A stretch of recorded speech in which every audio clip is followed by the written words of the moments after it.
बिस्मिल्लाहिर्रहमानिर्रहीम। अस्सलाम वालेकुम डियर स्टूडेंट्स।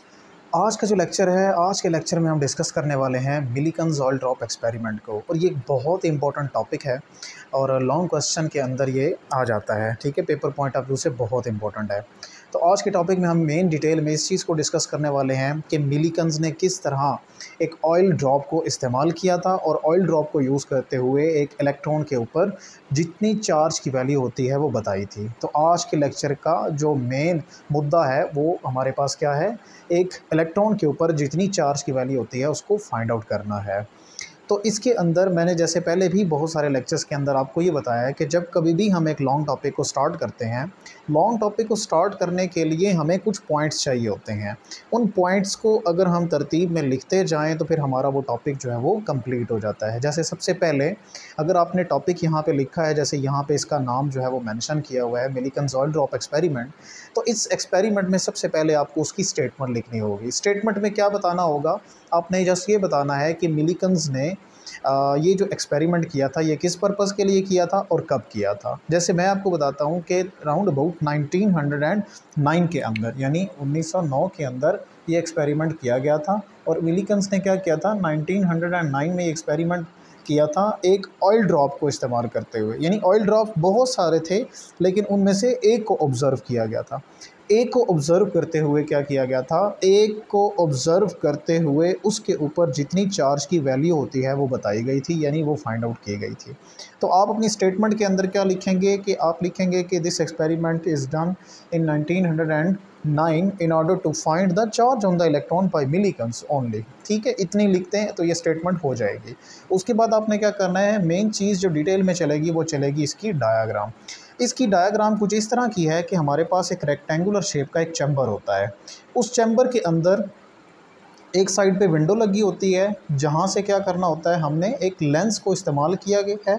और उस लेंस का पर्पस क्या होता है, उससे पीछे एक लाइट का सोर्स रखा गया होता है ताकि सारी की सारी लाइट को फोकस किया जाए एक ऑयल ड्रॉप को ऑब्ज़र्व करने के लिए। ठीक है, इसमें होता ये है कि सबसे पहले मेन डिटेल में, यानी आप डायग्राम बनाने के बाद इसकी कंस्ट्रक्शन में ये बातें शामिल करेंगे। यानी मैं आपको इसकी कंस्ट्रक्शन बताता जाऊंगा और इसकी कंस्ट्रक्शन जो है वो इसकी डायग्राम को एक्सप्लेन कर देगी।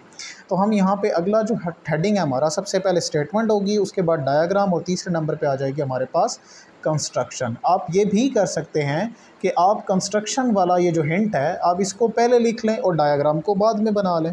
ठीक है, इससे कोई इशू नहीं होगा।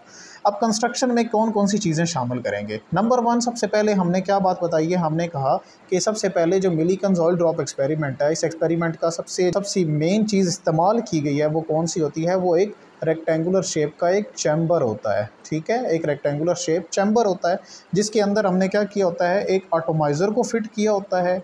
उसके अलावा एक साइड पे विंडो होती है और उसके साथ एक लेंस के साथ ही लाइट का एक सोर्स पड़ा होता है। मैंने आपको पहले भी बता दिया है कि उस लाइट के सोर्स को हम इस्तेमाल करते हैं ताकि सारी की सारी लाइट को फोकस किया जा सके एक ऑयल ड्रॉप के ऊपर। ठीक, तो उसके बाद इसके अंदर दो तरह की हम क्या करते हैं, प्लेट्स इस्तेमाल करते हैं और उन दोनों तरह की प्लेट्स को कनेक्ट कर देते हैं एक एक्सटर्नल इलेक्ट्रिक सोर्स के साथ, यानी आप उसको बैटरी बोल सकते हैं। एक बैटरी के साथ कनेक्ट कर दिया जाता है जिसका एक टर्मिनल पॉजिटिव और दूसरा नेगेटिव होगा। कंस्ट्रक्शन में इतनी बातें लिख देने के बाद आपने इसको छोड़ देना है। यहाँ पे हमने एक माइक्रोस्कोप का जो सिंबल था वो ड्रॉ नहीं किया, अब उसको ड्रॉ कर लीजिएगा।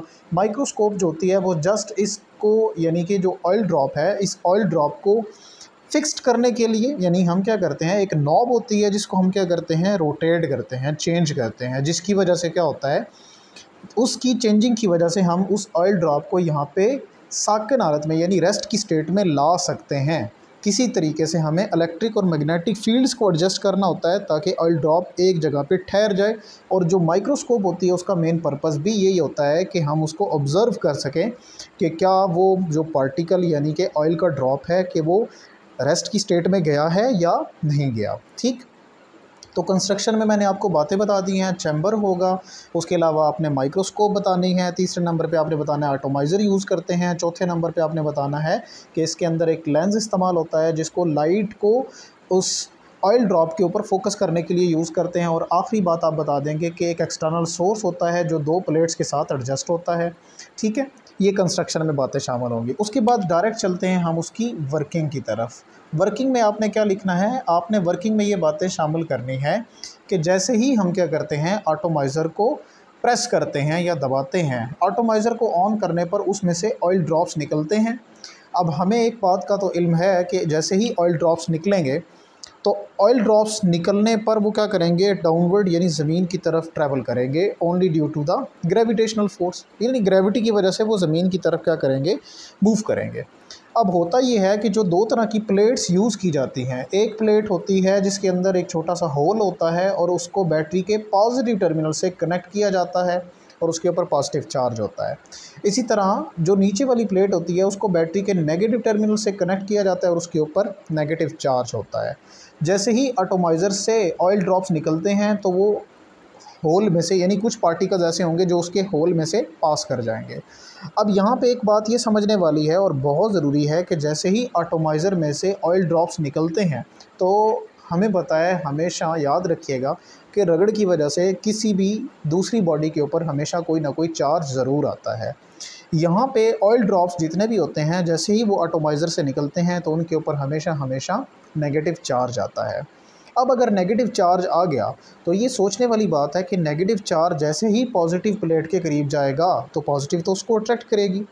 इट मीन्स दैट कि जैसे ही ऑयल ड्रॉप्स यहाँ से, यानी कोई एक ड्रॉप जिसको हमने क्या करना होता है, जिसको हमने ऑब्ज़र्व करना होता है, जो कि डाउनवर्ड में आ रहा है, उस होल को पास करते हुए हमने किसी तरीके से यहाँ इलेक्ट्रिक फील्ड को एडजस्ट करना है ताकि वो मैग्नेटिक फील्ड के बराबर हो जाए, यानी दो फोर्सेस को आपस में इक्वल करना होता है, इलेक्ट्रिक फोर्स और मैग्नेटिक फोर्स को, ताकि वो जो ऑयल ड्रॉप है वो किस स्टेट में चला जाए, स्टेशनरी स्टेट में, या इक्विलिब्रियम की स्टेट बोले तो ये बहुत अच्छा होगा। तो इक्विलिब्रियम की स्टेट में जाने पर क्या होगा, वो ऑयल ड्रॉप्स रेस्ट की स्टेट को एक्वायर कर लेगा और उस वक्त दो फोर्सेस आपस में बराबर हो जाएंगी और वहाँ पे हम उसके मैथमेटिकल स्टेप्स जो हैं वो बासानी सॉल्व कर लेंगे। यानी हमने करना यह है कि वर्किंग में आप सबसे पहले क्या कहेंगे, जैसे ही एटॉमाइज़र से आपने ऑयल ड्रॉप्स को फॉल कराया, ऑयल ड्रॉप्स एटॉमाइज़र से रगड़ खाने के बाद उनके ऊपर एक चार्ज आया जो कि नेगेटिव चार्ज होता है।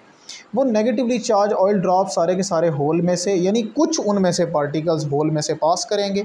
अब क्योंकि ऊपर वाली प्लेट पे पॉजिटिव चार्ज है और ऑयल ड्रॉप के ऊपर नेगेटिव चार्ज है, इट मींस दैट ये जो नेगेटिवली चार्ज ऑयल ड्रॉप है इसको ऊपर वाली प्लेट अट्रैक्ट करेगी। और वो नीचे की तरफ क्यों जा रहा है, only due to the gravitational force. लेकिन नीचे वाली प्लेट के ऊपर क्योंकि नेगेटिव चार्ज है, इट मींस दैट वो आने वाले ऑयल ड्रॉप को रिपेल करना शुरू कर देगी। इसका मतलब ये है कि due to the gravitational force oil drop नीचे की तरफ जा रहा है, लेकिन जो इलेक्ट्रिक फोर्स है वो उसको ऊपर धकेलने की कोशिश कर रही है, यानी ऊपर की तरफ मूव कराने की कोशिश कर रही है। एक स्टेज ऐसी आती है कि यानी हम क्या करते हैं, इलेक्ट्रिक फ़ोर्स को इस तरीके से एडजस्ट कर लेते हैं कि वो इलेक्ट्रिक फ़ोर्स उसकी ग्रेविटेशनल फोर्स के बराबर हो जाती है और वो उसको इक्विलिब्रियम की स्टेट में ले जाती है। यहाँ तक हमारी वर्किंग जो है वो कंप्लीट हो जाएगी।